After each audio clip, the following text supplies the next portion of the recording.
Hello, everybody. My name is Axell, and I have this podcast, Horse and Health. And usually I have a company, but today I will do it myself because this is Christmas and it's difficult to get guests on Christmas. And I wanted to just show you who I am and what I'm doing also, so you get to know me a little bit better.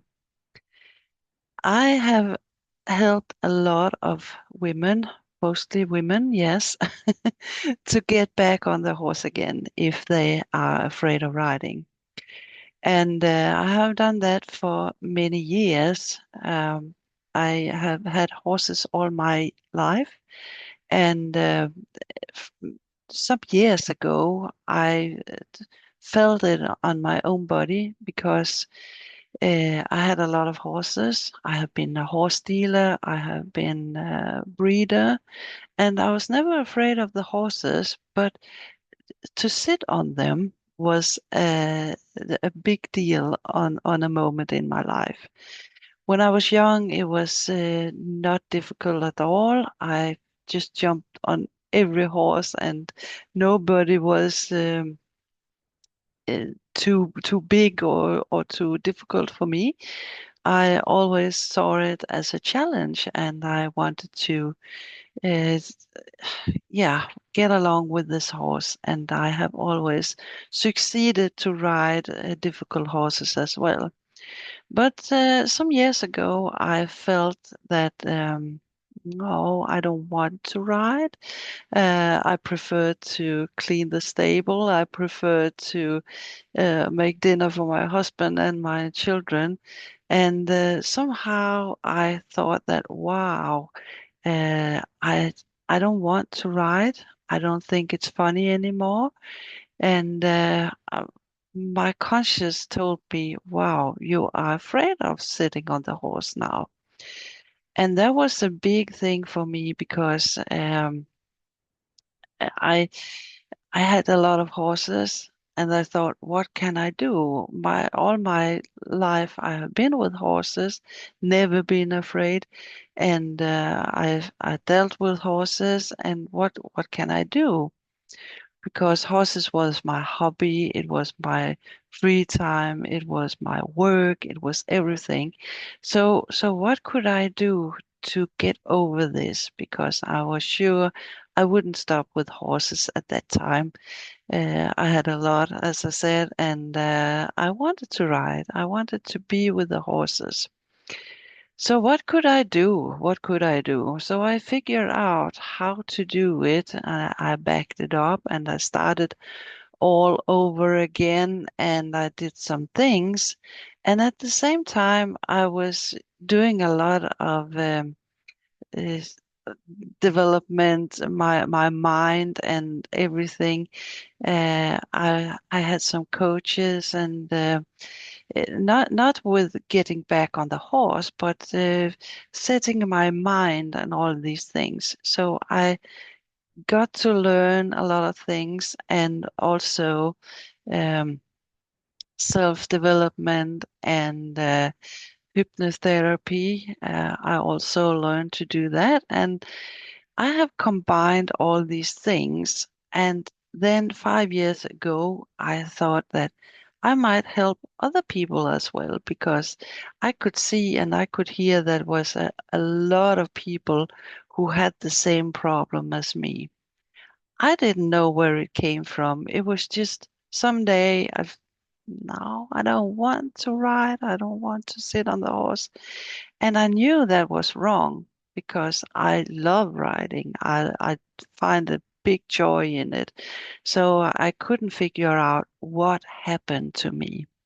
And afterwards, I think maybe, yeah, middle age, you had children, but it could be anything. Of course, I have fallen off the horse many times, but it was not a problem before. But now I was starting to think, wow, if I sit on that horse, maybe I can fall or maybe I can break my arm or something like that. And I haven't got time for that. And the problem got worse and worse and worse in my head.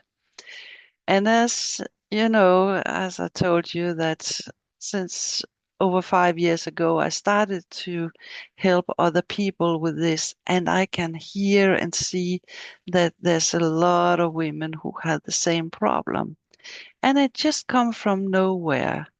You could be young, you could be old, you can be anything, but someday your brain tells you, don't sit on the horse because it could be dangerous.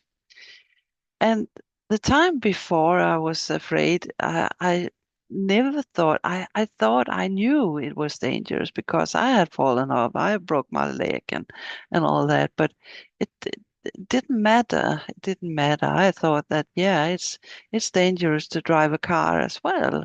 So I just jumped on a horse, but not now, not now. I didn't know what to do. So I developed a way to get back on the horse. Small things you can do, small things you can think of.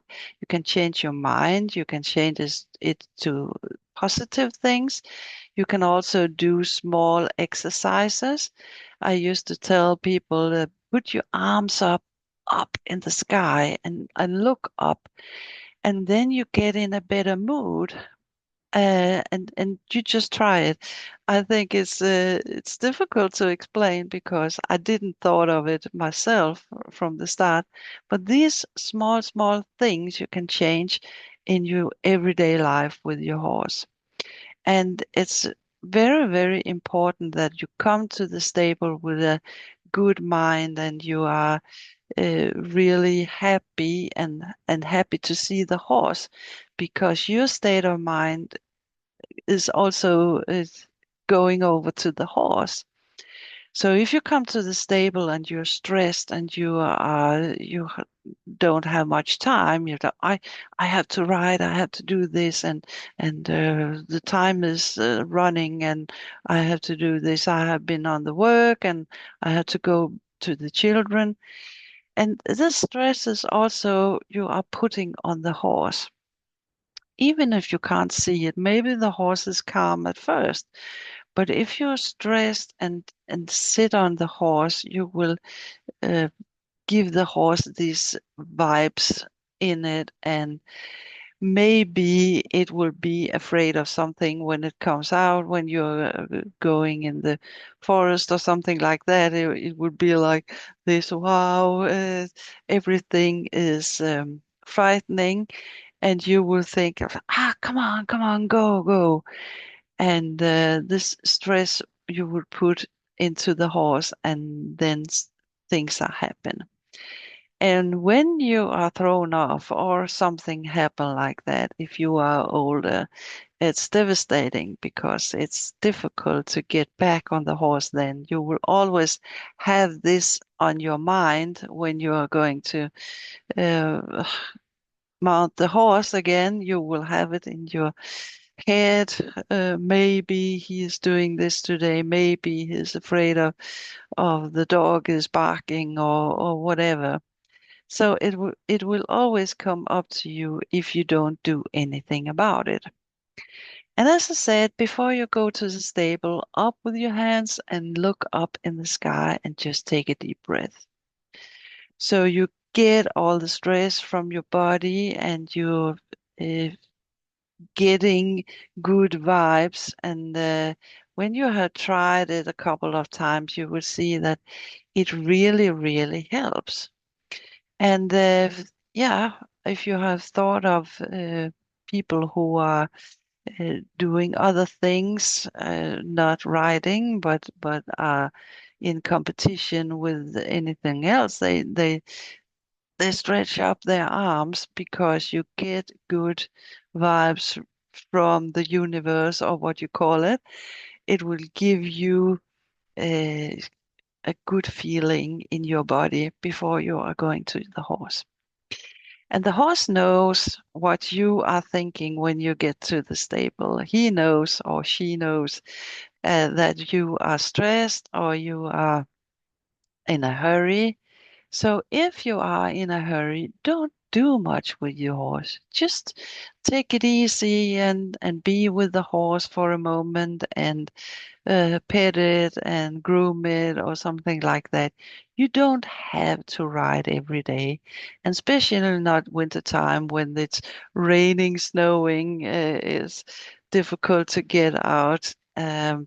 So just take it easy and tell yourself that when you take it easy, you will also let the horse have a little free time, have a little uh, calm down in the stable instead of you are rushing all the time.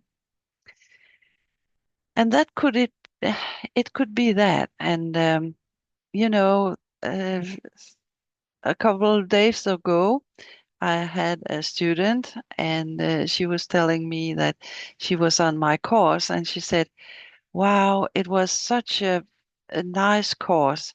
And I thought that I was going to read a lot of theory and do a lot of exercises and things like that when she was signed up for the course. But now that she have been on the course for a while, she said, "It's so easy. It's so re- big relief for me because I have taken out all these bad thoughts and put it somewhere else, and now I'm longing to ride my horse." And he has also become another horse because I take it easy and we are doing this together. And all these small exercises that I have takes no time. It's not more that you have to do. It's just other things you have to change to be in that mood where you are longing to get on the horse, and the horse also will rely on you, and it will be a whole other companionship. So there is many things you can do, and as I said, I do it in my courses, and I would love to have you if you have these problems. It could also be that you are jumping and something had happened and you want to jump again, but you don't dare. You only take these small steps and all that. I can help you with that as well. And with small steps, and it's so easy to do. If you're afraid of riding, if you don't like to go to the stable and you have this feeling, wow, and maybe you even thought that it's maybe it for me, I have to stop riding, I have to stop having horses. Don't think that because it's only a little thing you are going to overcome. If you had a horse for many years and you certainly don't want to ride it, it would be a shame to sell it because the horse is also very happy about you. And even if they're not showing it, because it could be that the horse have thrown you off or something, it's not because that the horse don't like you. They just react on certain things. So don't do that. Take this chance and have a talk with me, first of all. And I do that for free. If you want to just talk about what can you do, how can you think, is the horse a horse for you? Maybe you have bought a new horse and you think that is not so good and it's difficult to connect to the horse. I can also help you because I always say that a difficult horse, you learn so much to be around a difficult horse, and you will have that in your package, in your body, uh, many years to go, and you learn so much from them. So don't hesitate if there's something wrong and you wanted to ride again, and maybe you have trouble sitting up on the horse, it will not stand still, or it could be so much. And I know that If you are thinking, wow, I don't want to ride, your brain will just build it up and say, wow, before you even sit on the horse, the brain had told you, oh, probably he will throw me off. Probably he will stamp on me, and then there will come a truck and driving over me, and certainly I'm dead. Your brain has no limit to just tell you not to ride. So don't listen to your brain. Listen to me and just give it a call, and we can find out if there's anything I can do for you.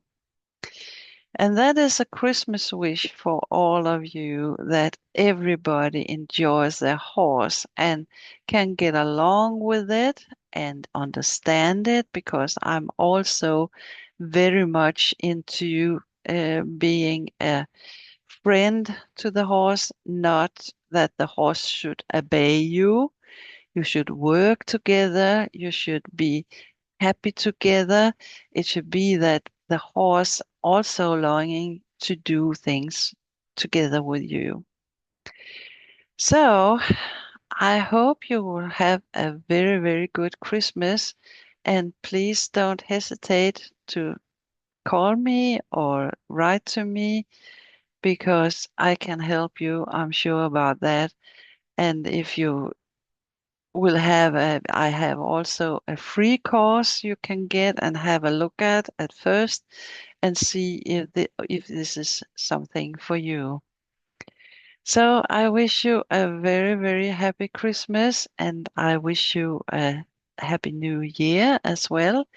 And I will see you soon. And please subscribe to my podcast, because it helps me to get on to see people all over the world who have done something good for the horses. I really love people who are doing this, who change the world, because if you change your world with the horse, you also change yourself, and then you will change other people. So this is a good way to get along with other people, even in your work, and maybe with your spouse as well. Let's hope so. And have a fantastic Christmas and New Year, and I'll see you again next year. Have a good time. Bye bye.